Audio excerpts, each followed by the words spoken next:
시청자 여러분 안녕하십니까? 신동아 방송 뉴스 방다인입니다.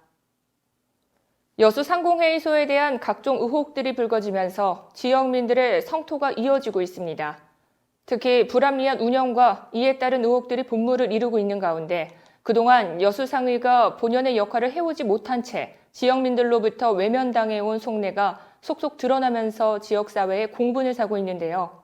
1953년 상의 설립 인가를 받고 출범한 여수상의는 70여 년의 역사를 이어오면서 14명의 회장을 배출해왔습니다.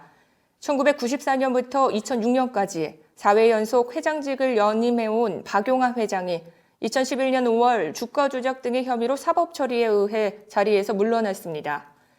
박 회장이 4선 임기 중 중도 하차한 건 2012 여수 세계박람회 준비 당시 각종 투자 유치를 이끌어내는 등 지역 경제계의 수장으로서 책임을 다해야 함에도 불구하고 타 지역인 보성에 400억여 원을 투자해 골프장을 건설키로 했는데 이때 상공인들과 지역민들의 여론이 급격히 악화되면서였습니다. 사법 처리로 운신의 폭이 좁아진 박용하 회장이 2015년도 와신 상담을 기치로 상의에 복귀했으나 이때부터 장기 집권의 폐해가 시작됐다는 평가입니다. 지난 18년 동안 여수 상공회의소 회장을 맡으면서 다양한 인맥과 경험에서 비롯한 노련함까지 갖춘 박용하 현 회장이 제왕적 상위 회장으로 군림하면서 여수 상위의 민낯에 대한 지역사회의 혹독한 평을 받게 됐습니다.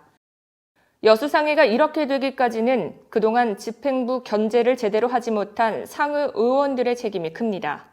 2015년 2월 22대 회장으로 복귀하는 선거에 성공하면서 예산 부담을 간과한 채 전 직원을 승진시켜 보훈 인사 의혹까지 일었으나 독단적 인사 단행에도 의원들은 지켜보고만 있었던 걸로 알려져 있습니다. 일부 지인이나 측근이 직원으로 채용되고 상위 체육 행사를 공교롭게도 대부분 자신이 운영하는 골프장에서 치르며 연간 체육 행사 비용 수천만 원에서 억대에 이르는 상위 예산이 결국 자신이 운영하는 골프장에서 결제됐습니다.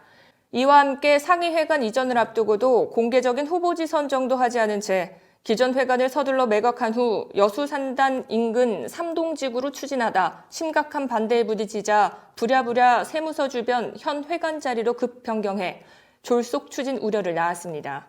또 120억 원을 들인 상의회관 건축공사에 회원 업체는 물론 지역업체가 많은데도 공교롭게도 요수업체 중에는 이 건설 한 곳만 입찰에 참여해 공사를 수주했으며 임대 수익을 기대하며 과다하게 크게 지은 건물은 대부분 아직 비어있는 상태입니다.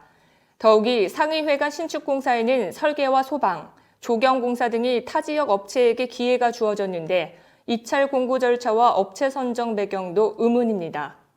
시민단체 관계자는 여수 상의의 잘못된 관행과 불합리한 운영이 이런 정도까지인지는 몰랐다며 사심을 버리고 혁신과 화합으로 대안을 제시해도 모자랄 판에 여수 상의 모든 의원들이 수수방관하고 있어 한심스럽다고 전했습니다. 이상으로 뉴스를 마치겠습니다. 시청해주신 여러분 고맙습니다.